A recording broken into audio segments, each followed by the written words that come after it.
where traditional means what? Where traditional as an English word, what does that mean?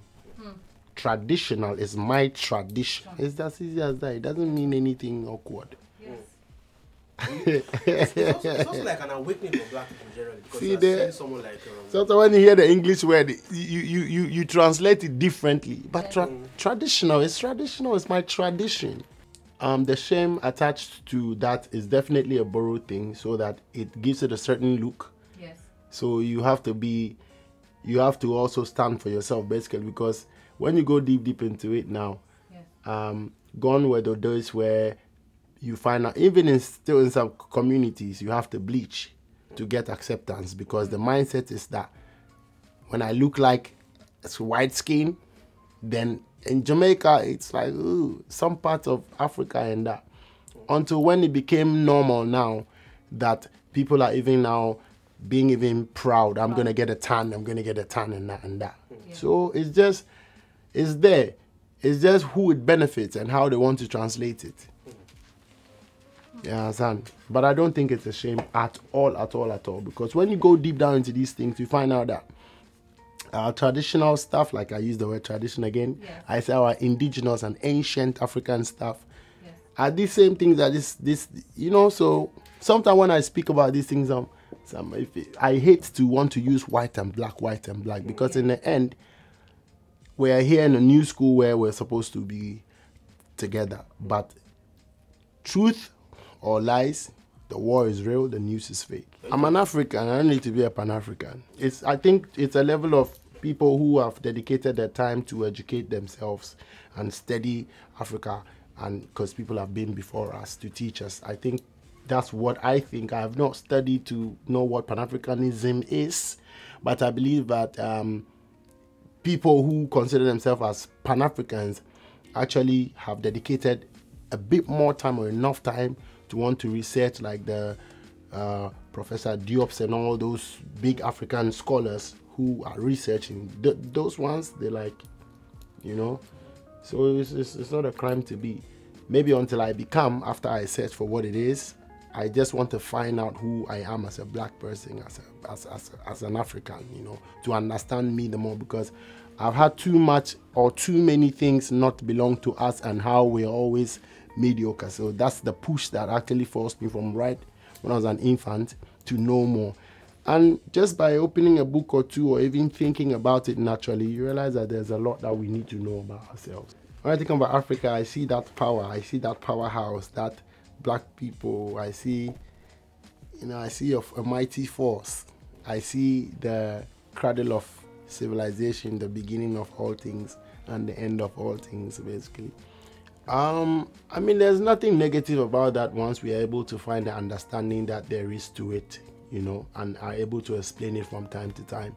The word is definitely one that seeks to cover for everything, because we waste too much time. We wouldn't waste too much time. Let me say it this way. Like when you go to a classroom, they come and put biology. And then now they start to teach biology. So now when you see Afrobeat, also know that it's a topic. Then you can go and dig down. Oh, it actually came a bit late. I had that in 2017 with Morgan Heritage, a big legendary reggae group. I was featured on one of their albums which got nominated. So out of a conversation with me and them on tour, one of our tours again, I'm like, they're like, yeah, your thing is winning. I'm like, oh, really? So my manager was coming from UK, and then he just brought it for me. I was happy, because in the end, mankind has set a lot of standards and systems which we are running through. We wouldn't be the first ones or the last ones, you understand? So it's good to know. But sometimes the saying goes, if you can't fight them, you join them. But you see, some people can't fight you, but when they join you, they eventually win. That's Africans, right? So basically, we're joining hands and see how we can also win in the end. So I'm not against the Grammys or whatever it is. I was happy that I've gotten a recognition on that level that actually shows that I've been able to appeal to a certain group of people on a top level. So, some people are not getting the recognition they deserve, which will always be until you join, until you make your way out, however you do. but definitely there's a group of people who wouldn't get the recognition they get. I am sometimes considered as underrated, you know, so you can always get the vibe. It's like that. It's like that, and we have work to do, which is as musicians. What do we sing about? What is in the music? What do we intend to make our music do? For me, I believe these are the things that I want to pay attention to. And when you take away that part which seals it up for the passion and drive, now you come back to how to drive that passion. And driving it, you have to inculcate all other things that will make it work. For instance, I'm here in Nigeria on a 5-day trip. That's how you drive the passion. So in driving this passion, if I get to come to pause, if I get to hit the Grammys, then I'm still driving the passion and it's getting to a bigger audience. So that's how I can explain me wanting to get to any other level that I want. It's just driving the inborn passion and delivering the message of music, of hope, of fun, of dance, of love, of sex, of emotions to everybody. Like if you play it back, you hear me say I. Sometimes I refer to as a narrator. Do you think you are? Good things come from the underground anyway, so I want to stay in between. I want to be connected to my underground so I can get a lot more sauce, you know, because out there is very lonely. But in the end, you can't be too big. You cannot never be too known. Some people don't know God. Yeah, so I don't consider myself like I am overrated. You know, I may be sometimes underrated, but we're still working towards it. I've done a lot of things that is very enviable, you know, and broken a lot of records as well, which would forever tag to my name and inspire other people. It's difficult the way that's a good question. To be underpaid and underrated, it wouldn't work. It's not a good one. I think if you are overpaid and underrated, then that's the good one. I would want to go for that. I would love to be overpaid, yes, but that shit is mystery, bro. it's mystery. Yeah. Wow, I like that combination. So let's create a third sect. You know, underrated and overpaid. That's me. Yeah, that's me. Sometimes I speak the truth too quick, but it's cool. I think how I can put it is that I am okay with a lot of people, but you don't see us mingling together like that. Like there are some few artists who came in like from 5 years, they're like 4 or 5 years now. I see a lot of communication between that clique. I can't use the word unity because I can't define it for some people. Maybe that's how it looks, but I see a lot of communication amongst the squad that's been like 4 or 5 years old in the game, sort of. But when we see each other, we extend cordial, you know, which I think can also describe the relationship that artists have in Nigeria as well. It's unfortunate that I'm about to give him some shine on here right now by talking about him, but that's what real brothers do, you know. You throw shine on one another. That's what real people do anyway. That's my guy, honestly.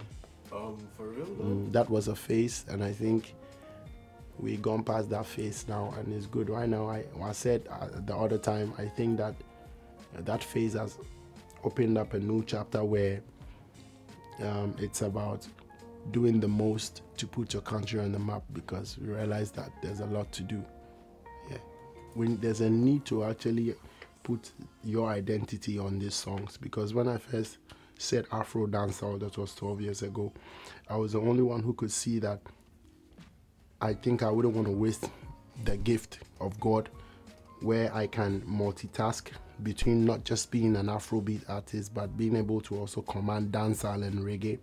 So I wanted to have all these three in a piece.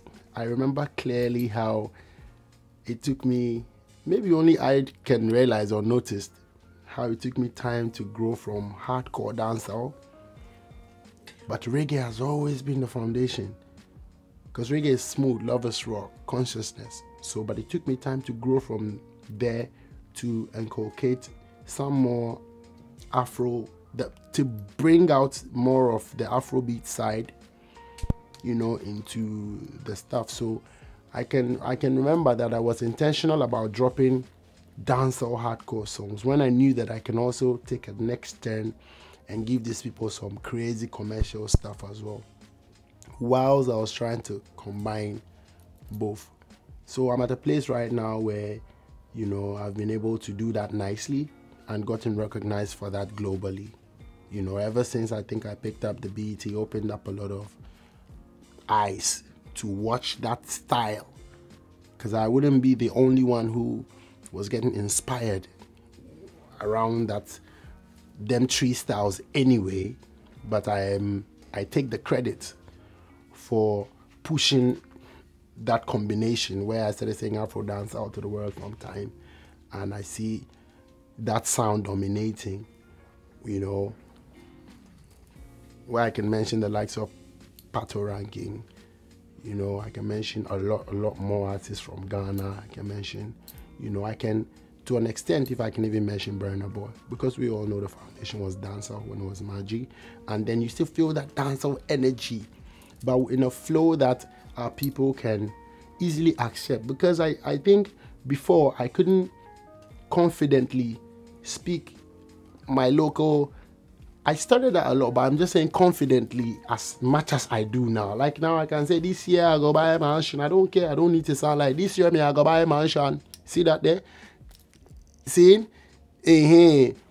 Like confidently you can just go with you, and that is how we have played with them to get here. It's two things. Off the head, I think this is where Ghana is underrated. And the factors are there. The factors are listed. And who is going to mention Ghana apart from Ghanaians? Who's supposed to? Nigerians. No, they're not obliged. I think they are. From a deeper perspective of one for all and all for one. Seeing, but when it is very important whose name is going to go on the score sheet, sometimes you don't give a pass. You kick when it hits the bar at least, but when it scores, you know what I mean? I think we should also have a responsibility. Many of the Ghanaian artists also have the responsibility to loud it up, because guess what? The story is not complete only from Ghana. Everybody shares the contribution that they bring on. So everybody else is also louding themselves up and mentioning them when they go. The deficit might be the number and the attitude towards recognition. Nigeria has a heavy attitude when it comes to being seen and being recognized for what they do. Ghana, unfortunately, don't have that attitude. So you find out that our millionaires are all... No, it's not me. It's not me. But a Nigerian millionaire is like, oh, hey, me. You know, so I think we have... cultural thing, though. I love it, though. We are all brothers and sisters. So in the family, not everybody's going to be... In the family, some people have to lead. Sometimes, you know, like as family, they'll say, oh, if you want the one, oh, now that one will become boy. This one, in head, you know, that's how I'm enjoying. Please, so in this story, who's the one that is... I beg you. I beg you now. I'm just saying. No, now. Yeah, Sam. Which family? No, this no, the person not correct though. But it's important in a family. Like, how can everybody in the family be, oh, everybody's hot-headed? No. As a family as we are, somebody for like that one, you like to cool down. This one, don't mind now, this one, I saw it. And it's nice, it's beautiful. But I think that is what has gotten us where we are now. Like, even in the end, you find out that I can mention names. The Wizards, the Bernards, the Davids. They go to that house where that cool guy dey. Because he in place now. And then when it's time to go to the house that is like, then they, and we're all together. So probably sometimes when the cool guy is bored, he wants to go to that house where to learn some, because there are disadvantages and there are merits and demerits, So Ghana has contributed a lot, and I know that other as West African siblings, we know. But sometimes, honestly speaking, you tend to forget, not because you really want to, or you want to, or you just don't want to say it. But that's what I'm saying again, that we should even be able to tell our story, a lot more. We should. Because when Nigeria tells their story, Ghana tells their story, then it all comes together as a complete African story. You understand? So we need to. I like the way you just taught me now. You broke it down. I've always known and felt something, but you broke it down that it's like when this is the foundation, we find it and then we run with it.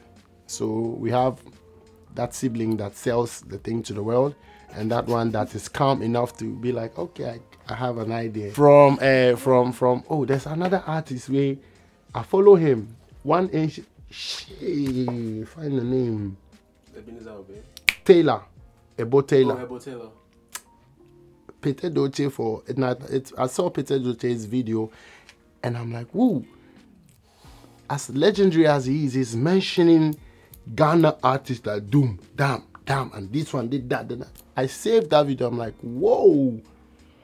So I think, bro, we ourselves don't know our history that much when it comes to how much has been contributed by us. We don't.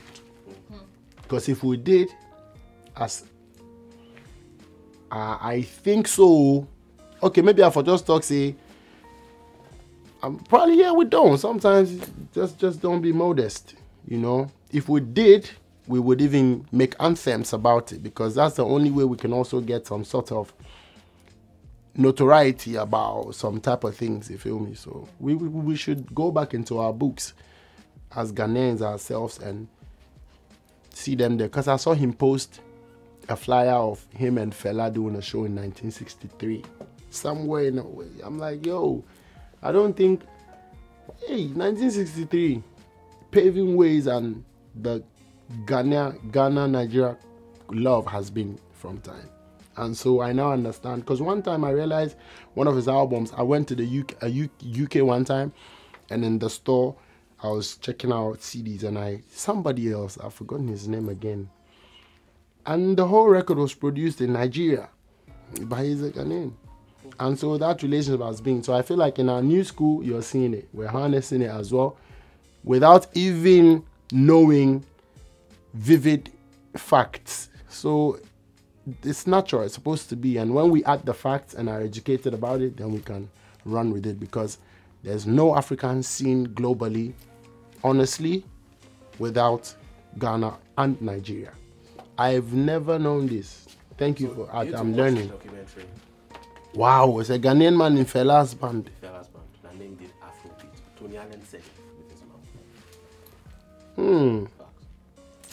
You guys for pay me now. Make I go home. Just like I say Afro-Dancehall. Way enter. Where.